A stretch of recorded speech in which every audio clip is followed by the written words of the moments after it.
Okay guys, good evening. It's 10 o'clock in the evening na. So kakatapos ko lang maligo, galing ako sa work. Okay, nakakain na rin ako, nakapag-toothbrush na din. So ngayon, skincare routine na tayo bago tayo matulog. So,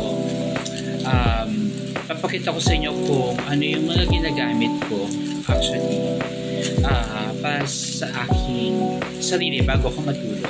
Okay, so para sa magtatanong kung ito ba talaga yung face ko, ito po talaga yung face ko. Ayan, o, diba? So walang filter yan. Okay, so wala talaga akong tagyawan. Okay, so first, kailangan ko ng cleanser. Okay, so ito ginagamit ko, Eskinol. Proven and tested ko na ang Eskinol for the long time. Pero hindi ko ginagamit ang master. Ginagamit ko itong Pimple Fighter. Ito.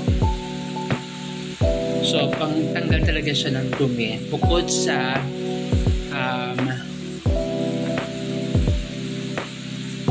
galing tayo sa labas. So, bukod sa paghugas ng mukha, okay, hindi lahat kasi nakukuha. So, syempre, pati yung likod ng tena, matanggal natin yung dumi talaga siya.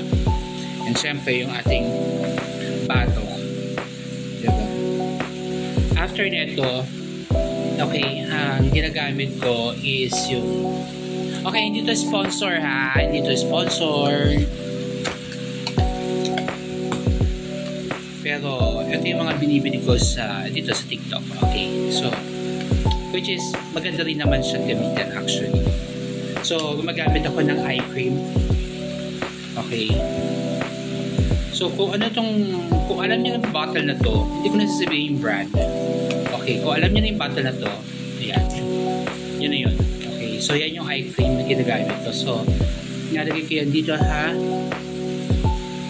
Ayan, dito sa ilalim ng mata ko para matanggal yung mga puyat, ganon. Yung pagod ng mata. Ayan. So, dito yan sa ilalim ng mata. Okay, then after that, medyo patutuyin ko na ng konti slide. Ganyan. Okay, patuyin lang natin siya.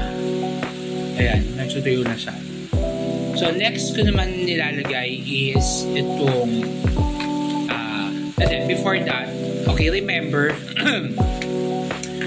meron akong coconut dito. Ayan o, yung from the alopecia.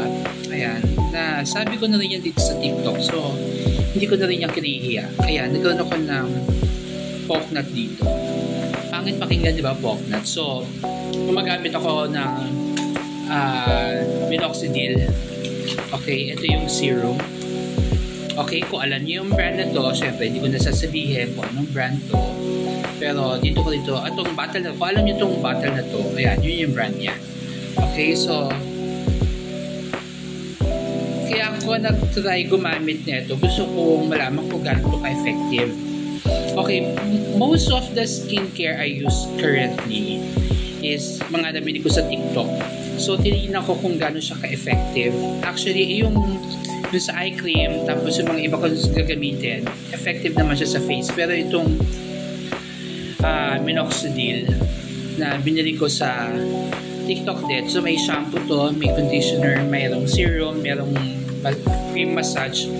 Pero sa ngayon, wala pa rin effect. Pero, manalig lang tayo, baka sakali magkaroon siya ng effect. Siyempre, hindi naman siya biglaan. Okay, naniwala man ako na hindi naman siya biglaan na tutubo. So, unti-unti lang din, di ba? So, mamaya naman yung massage. So, patuyin ko muna itong serum sa ulo. And then, next natin is, syempre, because of our age, I'm 47 years old na. Okay, so I'm old. Okay, so kailangan ko ng retinol para pantanggal ng mga pekas, kasi may lahi kaming pekas yan. So, pekasin kami pag nag-i-age. Actually, majority naman ng mga nag-i-age nagkakaroon ng pekas dito. So, meron akong pekas kung nakikita nyo ba, but meron ako dyan. Okay, kita nyo ba? Ayan o, kita nyo, may malabong pekas na. Ayan o, ayan. So, may pekas ako dyan.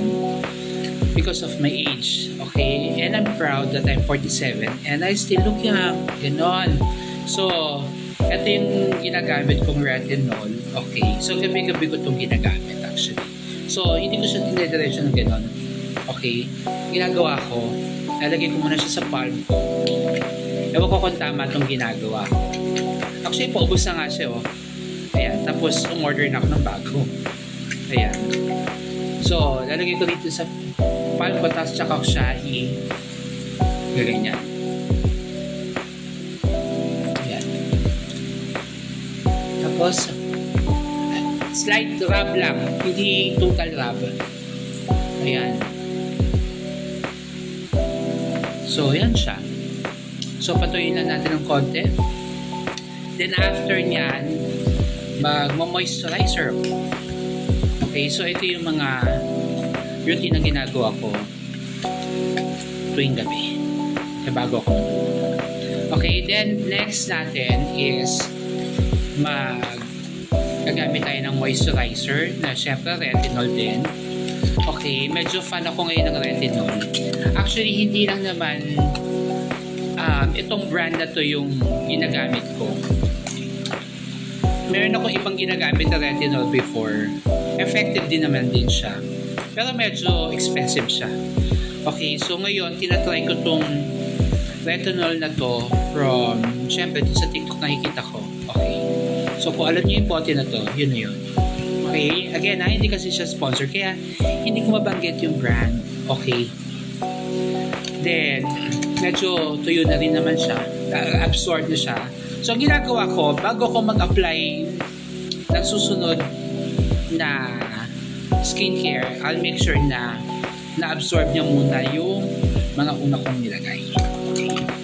So, next natin is itong moisturizer. Konti lang. Ayan, ganyan lang. Tapos dito. Iba ang moisturizer na ginagamit ko sa umaga bago ako umalis at pumasok sa trabaho. Ito naman yung ginagamit ko pag matutulog na ako. So, magkaiba yung moisturizer na ginagamit ko. Kasi, other than pag umaga, yung moisturizer na ginagamit ko, nilalagyan ko pa rin siya ng sunscreen. Siyempre, para hindi masunog yung mukha natin. O, diba? Ayan.